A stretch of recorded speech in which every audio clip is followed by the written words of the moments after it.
Halo,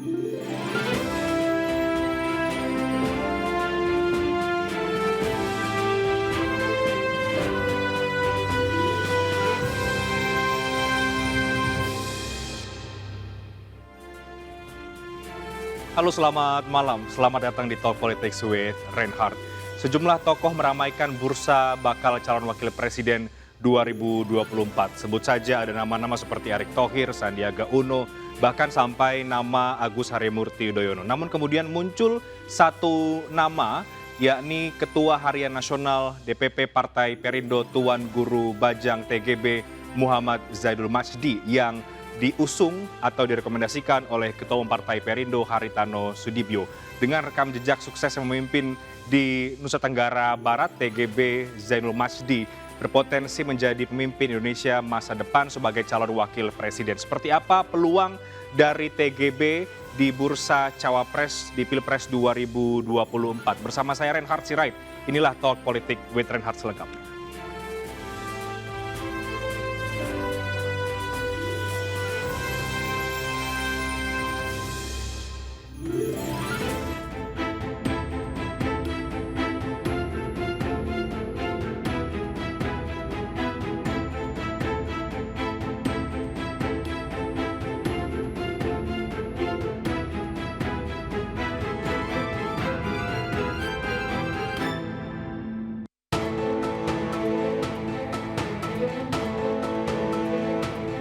Ketua Umum Partai Perindo Haritano Sudibyo mengungkapkan partainya telah memiliki nama bakal calon presiden yang akan didukung pada Pilpres 2024 nanti. Menurut Haritano Sudibyo, sosok capres itu selaras dengan pilihan Presiden Joko Widodo. Di samping itu, Haritano Sudibyo menilai Ketua Harian Partai Perindo Pusat TGB Muhammad Zainul Majdi layak menjadi bakal cawapres pada Pilpres 2024. Calon pasti ada calon presiden, cuma terlalu pagi untuk mengatakannya sekarang karena fokusnya adalah ke partai dulu, ya kan, kita gadang-gadang atau membuka calon presiden sementara partainya sendiri masih perlu perbaikan, perlu penguatan. Saya rasa itu kurang pas. Jadi partai harus perkuat dulu mesinnya, baca leknya, baru nanti kita masuk ke akan tetap di satu garis dengan Pak Jokowi atau akan ada afiliasi dengan partai lain? Tentu seiring sejalan dengan beliau. Karena kita ingin ada keberlanjutan daripada program itu. Jangan sampai kita itu memulai sesuatu yang baru lagi, dari nol lagi, kapan kita maju. Kasihan rakyat. Pak, tadi disebutkan ada tokoh dari NTB yang bisa untuk dicalonkan, apa sasarannya untuk TGB dari Kalau saya lihat beliau ini cocok sebagai wakil. Dalam program Talk Politik with Reinhardt, TGB menyatakan kesiapannya untuk maju menjadi cawapres dalam pemilu 2024. Ia menyatakan setiap putra bangsa yang memilih ranah politik harus siap menerima amanah. Saya pikir semua anak bangsa harus bersedia. Kalau judulnya adalah berkhidmat ya, untuk satu ruang yang sangat strategis bagi bangsa. TGB pernah menjabat sebagai Gubernur Nusa Tenggara Barat selama 2 periode. Ia dinilai sukses membangun Nusa Tenggara Barat dan menurunkan angka kemiskinan. Selain sebagai ulama, TGB juga memiliki pengalaman dalam bidang politik, pemerintahan, dan pembangunan nasional.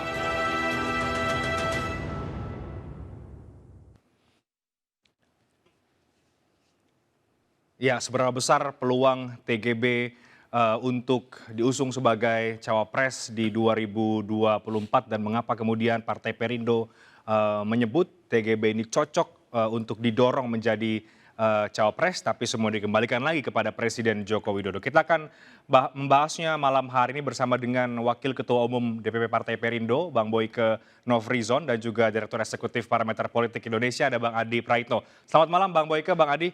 Selamat malam, Apa kabar Bang? Sehat semuanya? Sehat, Mas Renhat. Kita mau membahas kali ini soal cawapres, tapi secara spesifik ketika nama TGB ini, sebetulnya Bang Boyke nama TGB tentu bukan hal yang baru ya Bang Adi di dalam politik nasional, apalagi kalau disebut sebagai cawapres. Saya ingat di 2019 yang lalu sempat muncul juga, dan sekarang kembali diusung oleh Pak Haritanu karena TGB menjadi ketua harian dari Partai Perindo. Bang Boyke, apa pertimbangan dari Perindo sehingga kemudian memunculkan nama TGB sebagai cawapres?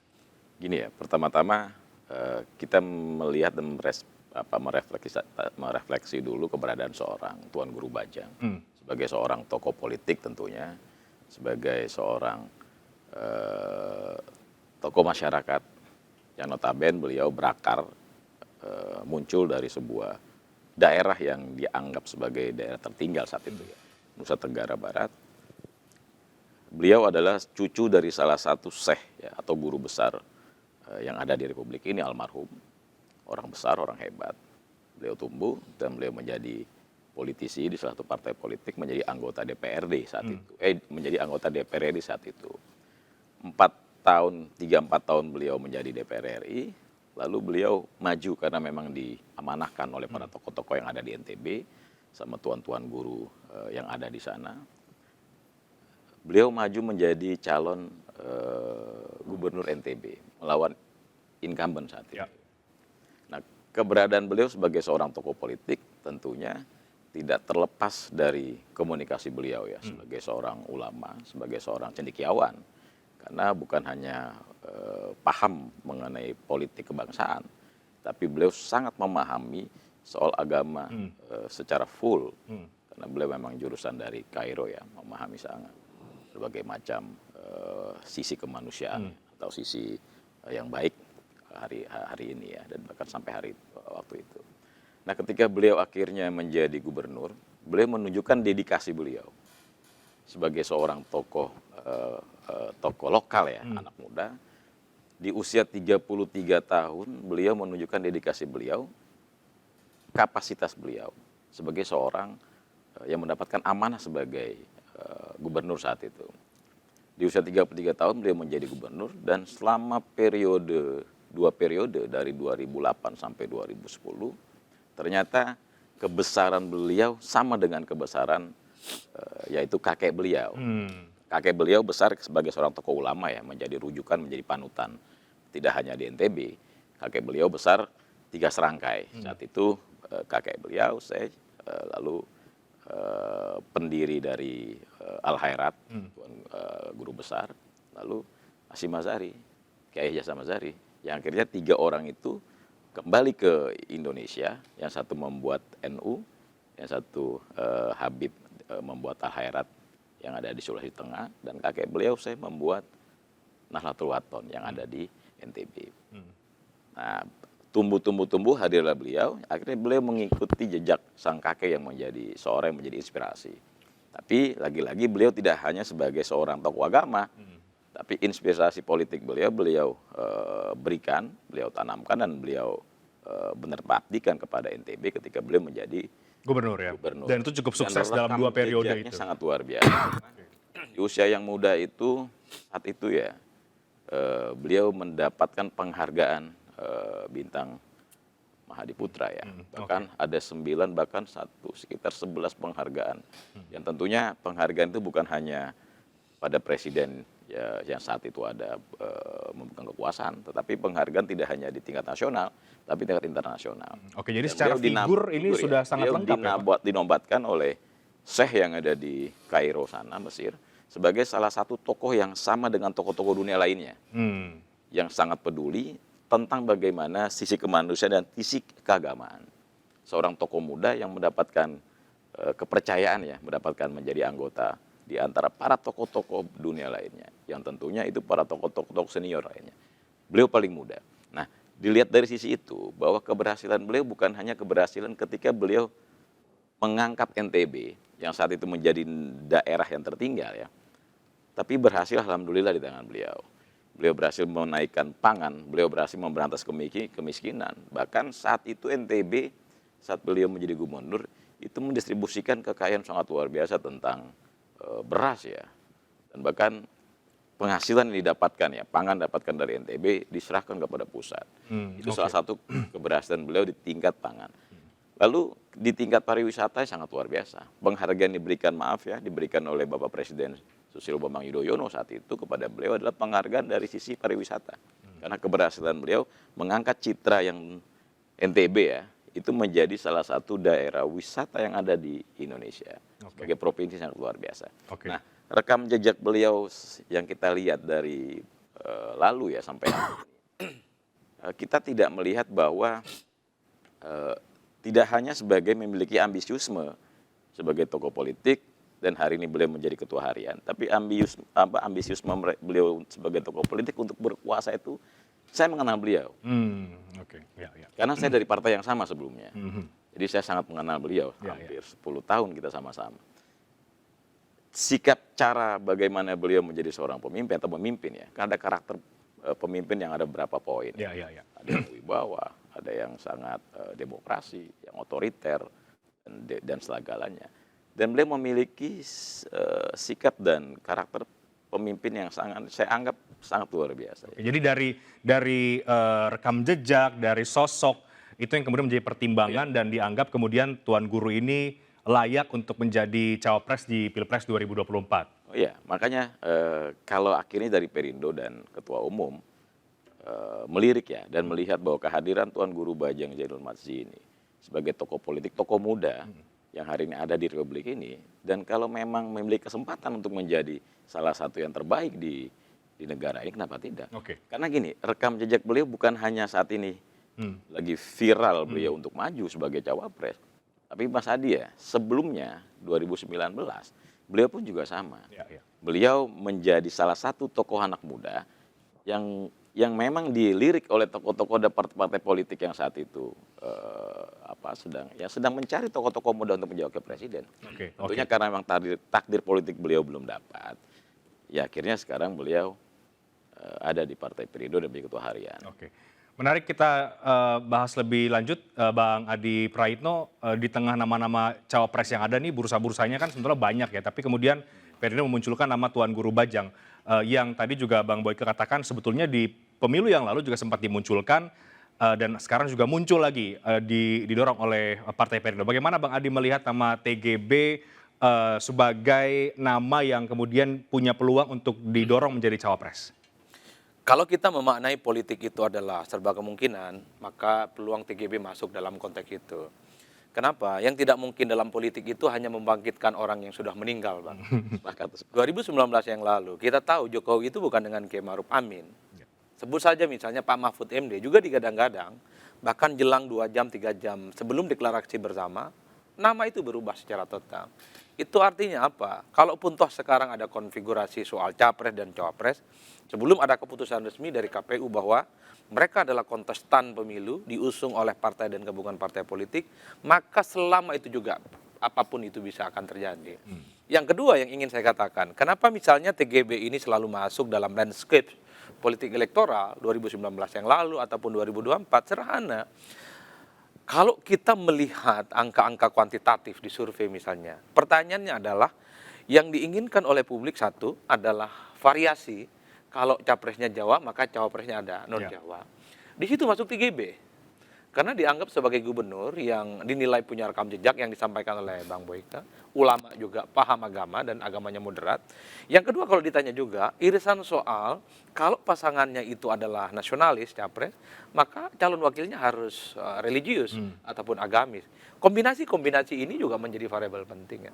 Yang ketiga modelnya Tuan Guru ini, Tuan TGB adalah populer memang. Jadi ini bagian dari bonus di mana kepala-kepala daerah yang dianggap punya kinerja dan moncer, sehingga resultante publik melihat kira-kira siapa kader terbaik bangsa untuk di-endorse dan disorong maju dalam kontestasi pemilu itu selalu muncul. Dalam konteks itulah saya bilang kemarin misalnya dengan teman-teman mengatakan ada 3 modal besar yang dimiliki oleh TGB. Mewakili di luar Jawa, kemudian adalah mewakili kalangan Islam, Islamnya moderat, bukan Islam yang agak kanan-kanan gitu ya. Kemudian pendidikannya juga komprehensif. Lulusan Al-Azhar, Kairo, kampus top saya kira. Yang saya kira tidak ada celah orang mengkritik tentang potret keislaman TGB. Bacaan kitabnya bagus, makhorijul hurufnya bagus, Al-Qur'annya bagus dan seterusnya dan seterusnya. Dan yang paling penting harus diakui, TGB ini populer, Pak. Cuman kan memang problemnya kenapa misalnya belakangan TGB relatively tidak sesering dibicarakan yang lain soal posisi cawapres. Karena TGB itu belum terkonfirmasi kepada publik sebagai sosok yang ingin maju di 2024. Kalau yang lain kan sudah narsis di mana-mana. Sudah bikin baliho, bikin billboard, wajahnya ada di ATM, kemudian tebar pesona, memanfaatkan fungsi politiknya sebagai pejabat publik. Nah, saya meyakini bahwa sejak TGB disebut misalnya sebagai sosok cawapres alternatif yang layak diperhitungkan, publik akan terkoneksi bahwa TGB adalah orang yang relatif juga perlu untuk dipertimbangkan. Makanya di survei-survei, kalau dilakukan survei harinya akan muncul nama TGB. Minimal dari segi popularitas. Yang kedua, pernah dengar ada nama TGB yang kemungkinan dianggap layak untuk maju. Jadi survei itu kan sangat terkait bagaimana suasana politik yang berkembang, kemudian dipotret oleh survei, dan itulah realitas politik yang sesungguhnya. Makanya ketika TGB disebut sebagai sosok yang layak untuk menjadi cawapres, tentu ini harus dibarengi dengan kerja-kerja politik yang nyata, Bang. Ada sosialisasi, ada kerja-kerja politik gitu ya. Sehingga sekali lagi TGB itu belum terkonfirmasi sebagai orang yang punya keinginan untuk maju di 2024. Bekal politik ini yang saya kira menjadi kombinasi supaya ke depan arus politik kita terutama pada persoalan siapa yang menjadi cawapres tentu akan sangat dinamis dan sangat cair. TGB ada di situ salah satunya. Ketika dimunculkan artinya sekarang PR-nya Partai Perindo juga untuk menggerakkan mesin politik ya Bang Adi Praetno untuk terus membawa nama TGB ke permukaan sebagai cawapres begitu, bursa cawapres. Kalau mau jujur ini adalah soft launching sebenarnya. Jadi soft launching dari Partai Perindo, ada kader internal mereka, ketua harian Partai Perindo yang dianggap layak untuk maju di 2024. Jadi ke depan kerja politik Perindo itu salah satunya adalah mempromosikan TGB sebagai salah satu orang yang sangat mungkin sangat layak di-endorse dan didukung untuk maju di 2024. Kan itu yang kemudian terjadi, Mas. Tadi gini ya, Mas Renat. Kalau kita melihat sosok TGB ya, TGB itu hadir bukan hari ini saja gitu. TGB hadir jauh-jauh sebelumnya. Jadi kalau hari ini tadi Mas Renhat bilang, akhirnya muncul tokoh-tokoh muda yang mencalonkan menjadi cawapres atau cawapres, itu hak politik mereka. Tapi TGB hadir jauh sebelumnya.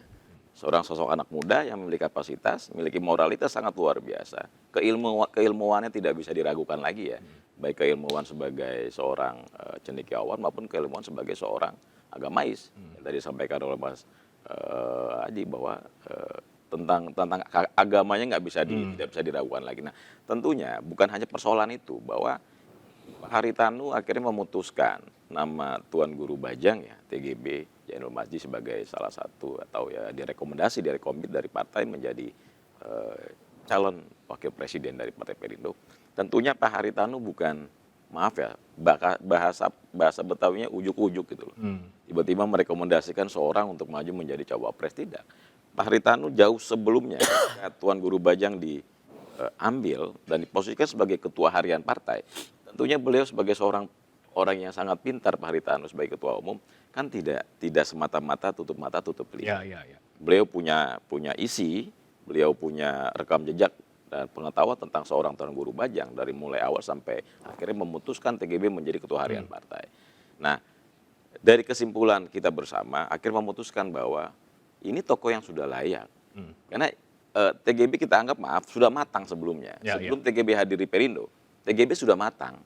Jadi TGB sudah matang, berproses. Hari ini kepercayaan terhadap partai memberikan beliau sebagai ketua harian partai. Bukan sosok yang tiba-tiba muncul mau menjadi cawapres begitu, Bang Boy. Sosok tiba-tiba muncul lalu diposisikan ketua harian, tiba-tiba jadi cawapres ya Mas ya. Tapi sosok yang udah matang. Beliau punya pengalaman luar biasa. Kan seperti ini, kalau misalnya kayak Mas Renhat mau masuk atau menjadi presenter, tentunya manajemen perusahaan melihat CV-nya apa, sebelumnya jadi apa, kan gitu. Sama. Ketika Tuan Guru Bajang hari ini direkomendasikan ya dari Partai Perindo untuk menjadi calon wakil presiden dari partai, tentunya ada CV-nya rekam jejaknya sangat luar biasa. Seorang politisi itu ketika mau menjadi pemimpin nasional, tidak langsung muncul tiba-tiba dadakan karena memang hari itu dia berkuasa, hari itu dia memiliki kekuatan partai politik, tapi tentunya ada rekam jejak di balik atau di belakang sebelumnya. Nah, Tuan Guru Bajang memiliki semua ini. keberhasilan beliau, bukan karena saya kawan ya terhadap TGB ya. Saya 15 tahun yang lalu memang sudah kenal beliau. Ya, ya. Bukan karena kawan, memang keberhasilan beliau. Saya bicara apa adanya, karena saya mengenal beliau. Dari mulai NTB yang menjadi provinsi yang sangat bawah, NTB berhasil menjadi atau mensuplai kekuatan pangan. Lalu NTB di bawah kepemimpinan TGB berhasil menjadi salah satu daerah yang wisatanya akhirnya mendapatkan penghargaan bintang Putra dari Presiden Susilo Bambang Yudhoyono. Oke, yang tadi Bang Adi katakan, yang kemarin Pak HT sebut itu berarti masih soft launching. Artinya berikut-berikutnya Perindo harus melakukan kerja-kerja politik juga, Bang Boyko. Nanti kita bahas lagi di segmen berikutnya. Bang Adi saya juga akan tanya, ini menarik ketika Partai Perindo, partai non-parlemen yang kemudian diproyeksikan bisa lolos ke DPR, berani memunculkan nama. Ini kan tidak semua partai berani memunculkan nama kader sendiri, bahkan banyak partai mengusung kader partai lain kan gitu. Apa yang Bang Adi lihat dari langkah politik itu? Kita bahas di segmen berikutnya, kami akan segera kembali saat lagi.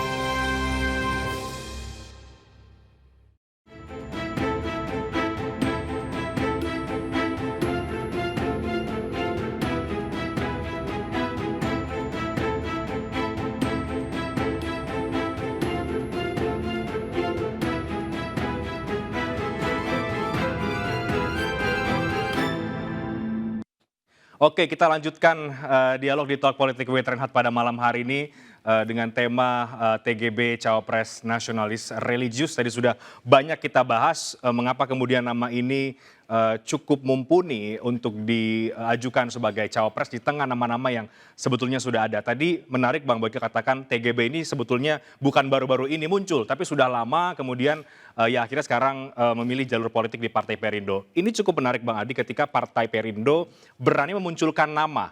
Apa yang Bang Adi lihat dari langkah politik ini dan kalau ini kemudian berhasil dikelola dengan baik, ini tentu punya efek elektoral seharusnya bagi Partai Perindo. Ya saya kira dua hal. Pertama ini adalah sebagai salah satu bentuk realistis dalam memandang politik. Karena orang yang punya partai sekalipun di 2024 belum tentu bisa maju. Ketua umum partai, elit partai, tapi karena daya adaptasi kemudian penerimaan publik rendah, juga sangat mungkin tidak bisa maju, Reinhardt. Jadi kenapa saya sebut ini sebagai realistis? Sangat sederhana. TGB ini kan punya nama besar, tokoh ya, orang yang pamornya tidak hilang setelah tidak lagi jadi gubernur. Iya, iya betul. Posisinya sebagai ketua harian di partai, itu kan menegaskan tingkat trust yang cukup luar biasa. Itu tidak bisa dibohongi. Dalam konteks itulah saya kira memang keberanian dari Perindo itu layak diapresiasi karena ini kan sebagai bagian dari eksperimen politik. Kita tahu Erick Thohir itu nggak punya partai, tapi cukup confident ingin maju di 2024. Kita juga tahu Sandiaga Uno ada di Gerindra, capresnya Prabowo Subianto, tapi tetap melakukan roadshow dan safari politik. Tentu berharap ada keajaiban di kemudian hari karena dinamika politik, karena konsolidasi deadlock kanan kiri, maka permainan politik di akhir itulah yang kemudian diharapkan oleh semua orang. Sesuatu yang awalnya dihitam putihkan, itu semuanya serba cair. Dalam konteks itulah kemungkinan-kemungkinan yang kemudian akan muncul. Dan begitu banyak juga nama-nama yang tidak punya partai sampai saat ini berusaha keras untuk maju. Reinhardt. Itu yang pertama. Yang kedua yang paling penting sebenarnya, ini tentu harus menjadi spirit internal dari teman-teman Partai Perindo karena ini bisa memberikan dampak politik ya secara signifikan yang disebut dengan efek ekor jas ataupun kotel efek. Karena pemilih TGB itu harus terkonfirmasi sebagai bagian dari Perindo. Jadi banyak juga di luar Perindo orang yang simpatik, orang yang suka, orang respect kepada TGB itu tidak terkonfirmasi, tidak mampu diterjemahkan secara automatically. Jadi itu yang saya sebut butuh kerja-kerja yang lebih agresif sebenarnya supaya Perindo yang sebenarnya hasil Pileg 2019 yang lalu kakinya separuh sudah ada di Senayan, di 2024 bukan hanya lolos Pak, tapi bertambah secara signifikan. Ada figur yang kemudian diusung sebagai lem perekat supaya pemilih-pemilih Perindo itu variabelnya adalah Tuan Guru Bajang. Pertama misalnya segmentasinya yang bisa digarap itu adalah kalangan pemilih Islam yang kelompok moderat dan pikirannya menengah. Ini nggak gampang. Segmentasi pemilih Islam moderat itu 70%. Itulah yang saya kira menjadi penting, bahwa TGB itu adalah sebagai simbol pemimpin Islam akomodatif yang memiliki wawasan dan cakrawala pemikiran keislaman yang cukup toleran dan moderat. Yang kedua, pemilih-pemilih non-Jawa, Bang, harus diakui, ini kan tidak terlampau banyak ya figur-figur yang dianggap mewakili Jawa gitu, atau yang dianggap mewakili non-Jawa. Jadi ke depan PR terbesar dari Perindo adalah mengkonfirmasi kalau bicara sosok non-Jawa ada TGB. Nah, misalnya dulu ada JK, tapi kan dianggap tidak terlampau mewakili non-Jawa, dianggap Makassar saja, ya. tapi tidak dianggap Papua, tidak dianggap misalnya nih NTT gitu ya, Kalimantan dan Sulawesi dan seterusnya dan seterusnya. Kalau TGB mampu dikonversi sebagai sosok yang mewakili Jawa atau non-Jawa maksud saya, itu penting, itu akan menjadi lem rekat bahwa segmentasi pemilih non-Jawa akan terkapitalisasi, dia akan terporos pada TGB. Tapi ini tentu butuh kerja-kerja politik yang tidak gampang. Di tengah konfigurasi politik kita yang semakin besar, semakin mengeras, pastinya semua orang, terutama yang non-Jawa, sedang berusaha keras, ikhtiar politik, mencoba untuk mencari peruntungan, tentu saja bisa dapat tiket dan bisa mendapatkan teman untuk bisa bersanding di 2024. Kan itu yang terjadi sebenarnya. Kalau itu yang saya tangkap ya. Saya sepakat yang disampaikan sama Gimana, Mas Bang Adi Boy? ya. Jadi gini Mas Adi ya, jauh sebelum Tuan Guru menjadi ketua harian, beliau ini rajin Mas Adi, Mas Renhat. Beliau rajin keliling. Jadi jauh sebelum beliau menjadi ketua harian, beliau sebagai ulama, itu rajin sowan dan keliling ke pompes-pompes yang ada di seluruh Indonesia. Karena beliau belum ada terpikirkan terbersih beliau besok saya akan menjadi ketua harian partai, tidak. Karena itu kalau beliau selama ini kan saya mendampingi beliau ya untuk beliau roadshow ke daerah-daerah Jawa ataupun di mana ya. Beliau menyampaikan bahwa silaturahim adalah kunci. Silaturahim adalah kunci dari keberhasilan ataupun bentuk niatan yang sangat baik. Nah, jauh sebelum beliau menjadi ketua harian partai Perindo, memang keinginan beliau selalu punya agenda untuk keliling-keliling dengan siar Islamnya, dengan sebagai seorang tokoh muda Islam yang hafiz Quran, yang sangat luar biasa dan diakui bukan hanya di Indonesia, tapi di dunia internasional Islam diakui. Karena beliau mendapatkan gelar atau mendapatkan satu penghargaan dari Syekh yang ada di Kairo sana sebagai salah satu anggota kehormatan yang memang seorang tokoh muda yang benar-benar sangat simpatik. Ya tadi saya bilang sangat serius terhadap misi kemanusiaan dan misi keislaman. Nah, pasca akhirnya beliau menjadi ketua harian partai, baru saya keliling bareng beliau. Dan saya melihat, saya agak kaget saat itu. Saya tertarik dengan Mas Adi bilang bahwa beliau bisa diterima di luar non-Jawa ya. Saya tertarik Mas Adi. Jadi ketika saya datang ke Jawa itu ya, ke pompes-pompes yang ada di Jawa, beliau pun orang Jawa ya. Beliau itu dipinta. Jadi kalau dengar spontan, Tuan Guru ada di salah satu provinsi. Jadi para kiai-kiai maaf ya, yang sepuh, yang notabene sepuh yang punya, wah ada Tuan Guru gitu. Tolong dong datang gitu loh. Nah ini bukan karena beliau sebagai ketua harian partai loh. Karena selama ini beliau rajin silaturahim terhadap para kiai-kiai atau habib-habib yang dianggap sudah dituakan. Jadi hari ini beliau menjadi ketua harian partai. Ketika beliau keliling, beliau disuruh datang lagi. Nah, beliau menyampaikan bahwa hari ini saya sudah menjadi ketua harian Partai Perindo. Yang tadi dikatakan Bang Adi bahwa setelah NTB selesai, sosok TGB ini tidak hilang dari peredaran, begitu ya Bang Boyke? Iya. Tadi kan Mas Adi bicara seperti itu. Notabene seperti Pak JK dulu ya, mereka perwakilan dari keluarga besar. Nah Bang Boyke yang tadi disampaikan juga oleh Bang Adi Praetno, PR-nya lagi adalah bagaimana memvalidasi, membuat kemudian kalau pemilih Perindo, pemilih TGB juga akan mendukung Perindo dan membuat kemudian TGB adalah sosok pertama yang diingat publik bahwa ini sosok dari non-Jawa. Itu tadi penting juga ternyata. Iya. Publik sudah tahu. Publik saya anggap sudah sangat paham bahwa Tuan Guru Bajang adalah seorang putra yang lahir bukan di tanah Jawa. Beliau lahir ada di NTB. Nah, tadi Mas Adi bilang bahwa bisakah diterima ya Mas ketika beliau diterima di komunitas para Jawa. Saya pikir kenapa nggak bisa gitu. Kalau beliau mewakili NTB, yaitu sosok seorang anak muda yang tidak di Jawa, iya karena beliau ada di NTB. Nah sekarang tugas dan PR-nya, saya sepakat dengan saya disampaikan bahwa dulu JK diterima karena Sulawesi. Bahwa presidennya Jawa, wakil presiden non Jawa, kan seperti itu. Nah kalau hari ini kita sama-sama juga tahu bahwa NTB di luar Jawa, di NTB, ketua TGB di luar Jawa karena dia ada di NTB. Tapi yang jadi salah satu luar biasa buat saya, beliau bisa diterima di mana-mana. Ya. Pertama, karena apa? Karena beliau punya komunitas juga. Beliau diangkat menjadi ketua Ikatan Alumni Al-Azhar Al-Azhar ya. se-Indonesia. Nah, Al-Azhar, komunitas Al-Azhar, alumni Al-Azhar ini itu terpecah-pecah di seluruh Indonesia.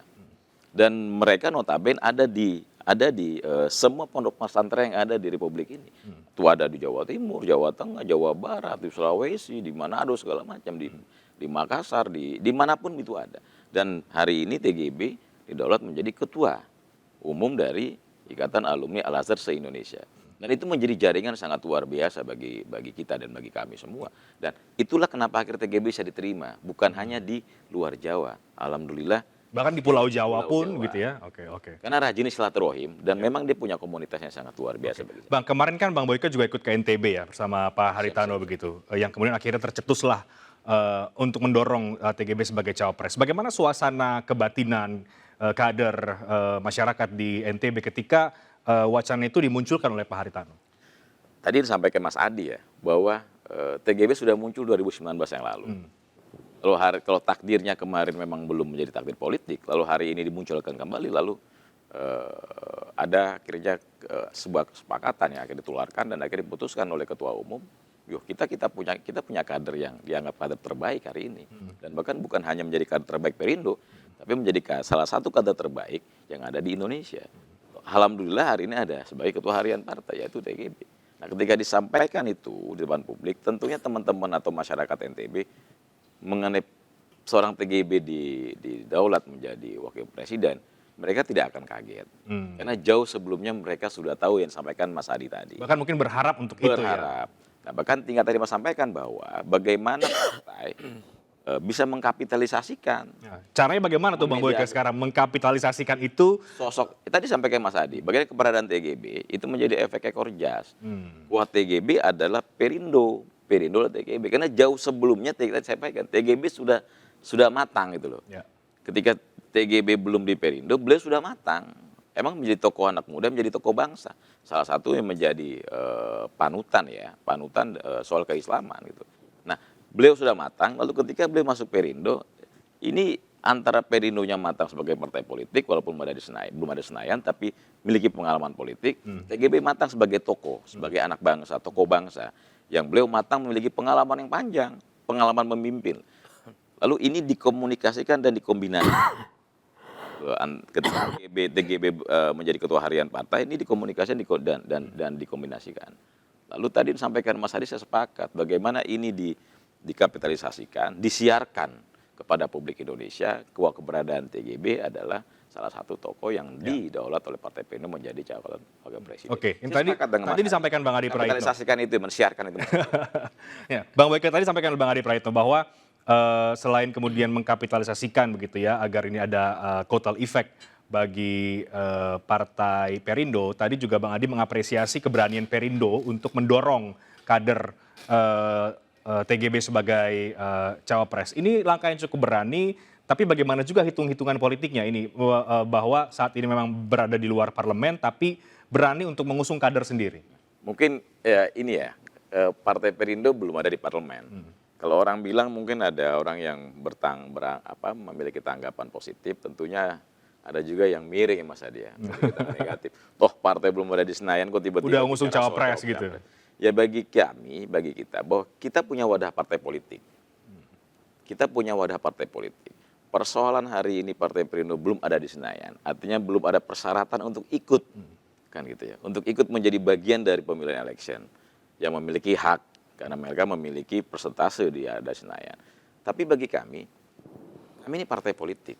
Partai politik itu bukan hanya bicara soal bagaimana partai politik itu hadir ada di Senayan atau tidak di Senayan, tapi bagaimana partai politik menyampaikan tentang gagasan, tentang ide-ide kebangsaan, tentang gagasan membangun republik ini. Seperti itu. Kalau kita bicara tentang gagasan, kita bicara tentang teori gagasan ya, membangun negara, membangun republik, tentunya siapa sih punya hak. Sampaikan saya Mas Adi bahwa tidak ada yang bisa melarang ya Mas ya, bahwa tokoh-tokoh politik dia punya partai, mereka mencanangkan diri, mengatakan mereka menjadi cawapres, capres. Itu hak politik mereka. Mereka punya gagasan, mereka punya keinginan, dan mereka punya harapan ke depan. Partai Perindo adalah partai politik yang tentunya sama dengan partai lainnya. memiliki perwakilan yang ada di seluruh Indonesia, 514 kabupaten kota dan hari ini 38 provinsi. Sama partai-partai yang ada di Senayan seperti itu. Tapi memang hari ini Partai Perindo belum ada di Senayan perwakilan. Tetapi memiliki gagasan yang sama dengan partai-partai lainnya. Bahwa Perindo menginginkan bahwa ke depan nanti ya, kalau kita bicara nanti tahun emas sekitar 2045, ada bonus demografi ya, sekitar 40 juta jiwa yang akan lahir kembali. Tentunya di tahun 2045 itu sekitar 320 juta masyarakat Indonesia yang hadir dan memenuhi Republik ini loh, di tahun 2045. Bahwa akhirnya gagasan-gagasan tentang bagaimana cara membangun negara itu adalah bagian dari tanggung jawab kita semua. Dan Partai Perindo memiliki tanggung jawab. Karena para partai politik itu harus bertanggung jawab. Dan tanggung jawabnya bukan hanya kepada pribadi loh. Kepada negara, kepada bangsa, kepada masyarakat, dan kepada Tuhan. Nggak sembarangan gitu loh. Nah karena itu kalau kita memiliki gagasan, Perindo memiliki gagasan, memiliki keinginan, memiliki ide-ide kepartaian ya. Bukan ide-ide kebangsaan untuk membangun bangsa. Kenapa tidak? Perindo menyampaikan seperti ini loh gagasan kami. Perindo bukan partai yang gelap loh, jauh sebelumnya. Kenapa? Satu-satunya partai politik yang tetap fokus terhadap peduli ya, dan peduli ya terhadap ekonomi rakyat kecil, membangun rakyat kecil, membantu rakyat kecil. Yaitu Partai Perindo. Dengan berbagai macam kegiatan sudah dilakukan. Dan itu jelas menjadi top mind Partai Perindo dan maju pemikiran masyarakat. Kalau masyarakat melihat Partai Perindo partai apa? Dan saya kemarin itu ada di saya ke Madura, Mas. Kampung saya. Kampungnya Bang Adi Praitno ini. Madura.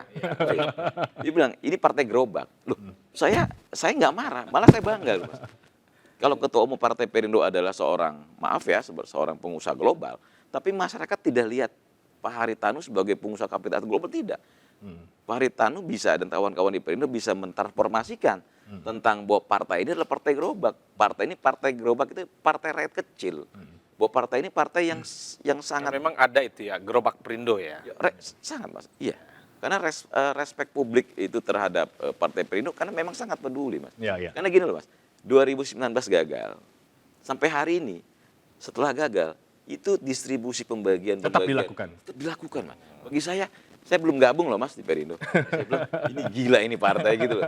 Dan bukan hanya sama gerobaknya, Mas. Tapi teman-teman atau publik atau masyarakat mendapatkan gerobak diberikan uang santunan, modal untuk usaha. Nah, kembali ke tadi, Mas, bahwa 2045 Indonesia menjadi Indonesia emas.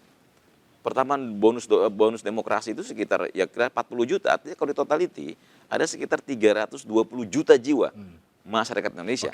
Kalau pertumbuhan ekonomi tidak diatur atau tidak dibikin, didesain dari sekarang, kan sekarang timpang ya. Kita tidak mau di 2045 itu timpangnya semakin menjauh. Karena itu Perindo hadir memberikan gagasan, memberikan ide-ide tentang kebangsaan.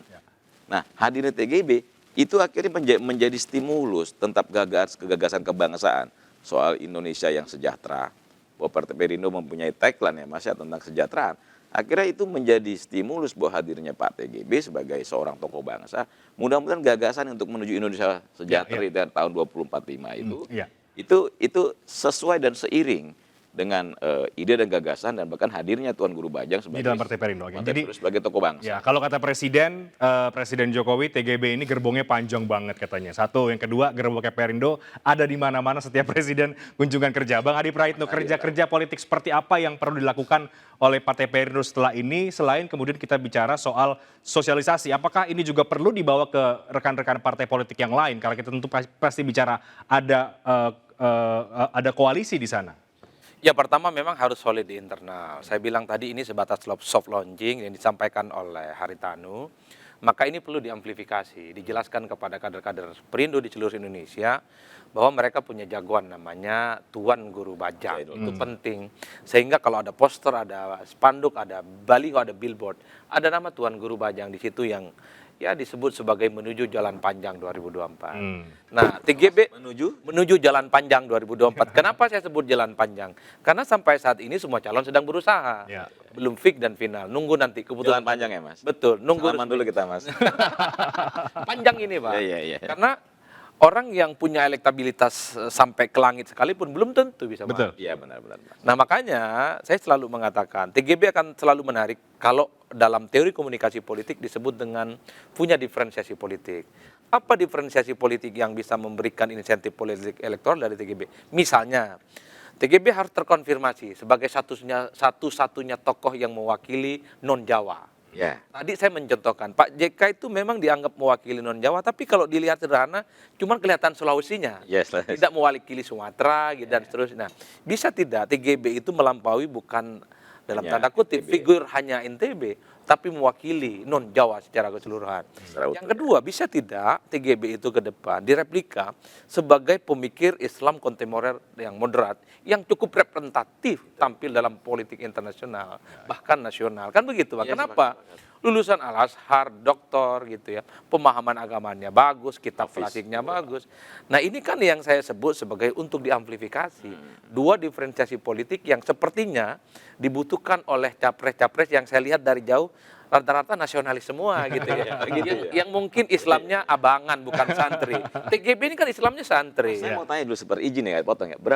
Berapa persentase pemilih Muslim di Republik ini?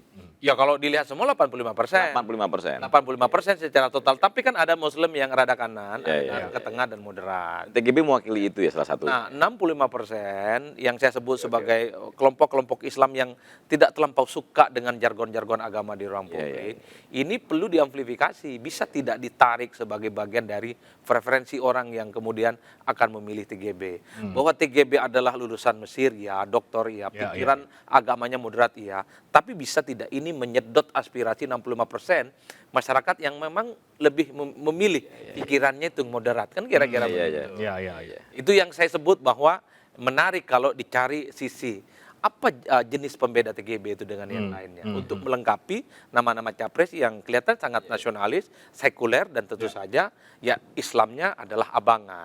Kalau TGB Islamnya adalah santri, ya kan? Pasti santri ya. Posisinya santri. Kan itu yang saya lihat ya. Oke, menarik. Kira-kira begitu. Oke, baik. Kita break dulu terakhir, nanti segmen terakhir. Bang Boyke, saya mau tanya, kemarin juga Pak Haritano mengatakan, tapi kami kembalikan lagi ke Pak Jokowi, dan soal capres juga kabar sudah mengantongi capres yang akan didukung. Siapa kira-kira capres yang akan diusung oleh Partai Perindo selain cawapresnya adalah Tuan Guru Bajang? Di segmen berikutnya kami akan segera kembali sesaat lagi.